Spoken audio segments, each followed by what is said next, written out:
What about the aggregate supply curve? Well, in the case of the aggregate supply curve, there's really three theoretical scenarios that we can explore. One is where the economy has a lot of excess capacity. That is to say, where there are a lot of unemployed resources. So this might be in a recessionary or a depression environment. In that case, output in the economy can be increased, production can be increased, without any increase in the marginal costs of production. That is, firms can increase their output without experiencing an incremental increase in their costs. So marginal costs remain constant. Each additional unit of output for firms, on average, each additional unit of output costs the same as the previous unit, in this case. Now, if that's true, then firms can afford to increase their output if there's demand for it. They can increase their output without any commensurate increase in marginal costs, and therefore without any need to increase the price level to cover those higher marginal costs. So you can have an increase in production without any increase in the general level of prices. The second scenario is what's commonly known as the short-run aggregate supply curve. Now, when we're talking about the short run here, again, where, as per microeconomics from way back when, the short run refers to a situation where a firm can't increase, for example, can't increase its capital stock. It can't increase the number of factories or anything like that. So there's a maximum limit to the amount that can be produced by the firms in this scenario. Now, in this case, in order for firms to increase production, they'll have to hire more labour. But in doing so, all the firms, on average, firms in the economy will start to experience the law of diminishing marginal returns. This is, remember, our short-run law. When they start to experience the law of diminishing marginal returns, the cost of producing each additional unit goes up. In order for firms to have an incentive to increase output, therefore, they would need to charge higher prices per unit to cover their higher marginal costs associated with increasing output. So in this case, we would have increased production would be associated with higher prices. And lucky last, we've got the long run scenario where we say that output or production settles, in the long run, settles at a full employment level. That is, there's no tendency or capacity to increase output beyond that full employment level. The only thing that can change is, if there's an increase in demand, is that prices will get bid upwards, but there's no increase in output in response. Output will gravitate to the full employment level. Bear in mind, full employment here doesn't mean no unemployment. Full employment means that there is only natural unemployment. Okay? Natural unemployment being frictional and structural unemployment. So let's graphically represent these three theoretical scenarios. The first one, you'll remember, is the excess capacity scenario. And that said that firms were able to increase output, they could increase the quantity supplied to the market as a whole, without experiencing increases in marginal costs, and therefore could increase production without having to charge higher prices. So we can represent that by a flat aggregate supply curve. So output can be increased without prices rising. The second scenario was the short-run aggregate supply curve.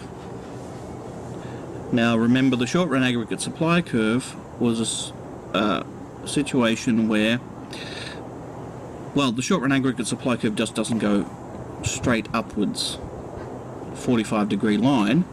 It becomes steeper and steeper because presumably in the short run there is some absolute maximum capacity where literally all resources are being used up or are being employed. Can't produce more than the maximum number of resources available. So I'm just indicating that here. So there will be the aggregate supply curve, short-run aggregate supply curve, will asymptotically approach the maximum productive capacity level of real GDP, where all resources would be employed. Anyway, so to increase output, firms would start to experience bottlenecks. That is, or in our terminology, they'll start to experience the law of diminishing marginal returns. So in order to continue to get output to increase, firms will start to experience higher marginal costs. And to cover those higher marginal costs, they'll need to charge higher prices. So we get increased output at increased prices along this aggregate supply curve. So that aggregate supply curve is representing that relationship or that story. And lucky last, we've got the long-run aggregate supply curve. Now the long-run aggregate supply curve is vertical because it's saying in the long run the amount of output which will be produced in the economy will gravitate around the full employment level of output.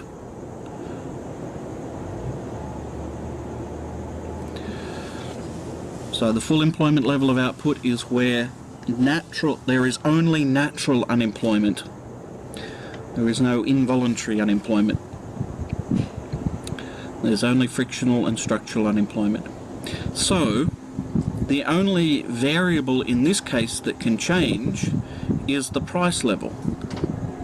Prices can rise, prices can fall in the long run, but the aggregate level of output wouldn't change. So the story goes. Alrighty, but what about shifts in the aggregate supply curve? We saw shifts in the aggregate demand curve and why that might occur. What about shifts in the aggregate supply curve? Well, the short-run aggregate supply curve can shift up or down due to the following factors. One is the prices of the resources might change. Now, what's particularly important here is nominal wages, that is the price of labour. Nominal wages here means the money wages, that is the money you get paid, that get put in your pocket or into your bank account. Not taking account of inflation, just the cold hard cash. Then there's imported capital equipment, the prices of imported capital equipment. That can cause changes to the aggregate supply curve. It can change the cost of production, and the prices of natural resources such as oil, of course, can affect the aggregate supply curve by changing the cost of production. Notice these are all affecting costs of production. They're not really about output, they're just about the cost of producing some level of output.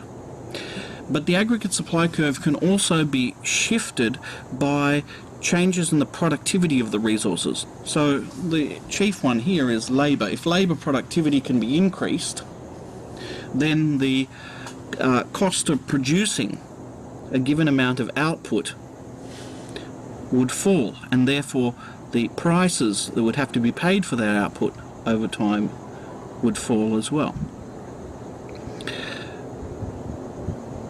Capital equipment can also be improved, the productivity of capital equipment, by technological change. And of course the quantity of available resources can change. That can increase the capacity to supply goods and services as well. So the last two, the changes in the last two also affect the long-run aggregate supply curve, because they change the productive capacity of the economy. So let's look at it graphically. The idea would be this. We've got our short-run aggregate supply curve sloping upwards, and we've got our vertical aggregate supply curve in the long run, indicating this is the output level at which there is only natural unemployment. There's no involuntary unemployment. Now, if there are changes in input prices, so wage rates, price of oil, the cost of imported capital equipment, if there are changes in those prices, or there's changes in the level of productivity, such as labour productivity, or changes in the availability of inputs to the nation, then the aggregate supply curve shifts down, indicating that at any given level of output, in the short run, those goods can be produced at lower prices because prices of inputs are lower, or the productivity of the resources is higher. But also these last two, the productivity of the resources and the availability of resources, also increase the capacity of the economy to produce. So we would tend to think that the level of output in the long run that would be classified as the, if we like, natural capacity level, the level at which there is only natural unemployment, would increase. In which case, we would draw the aggregate supply curve in the long run, that's vertical, shifting to the right. Okie doke. So that's that for the aggregate supply curve. Alright, so let's put the aggregate demand curve and the aggregate supply curve together, and we've got our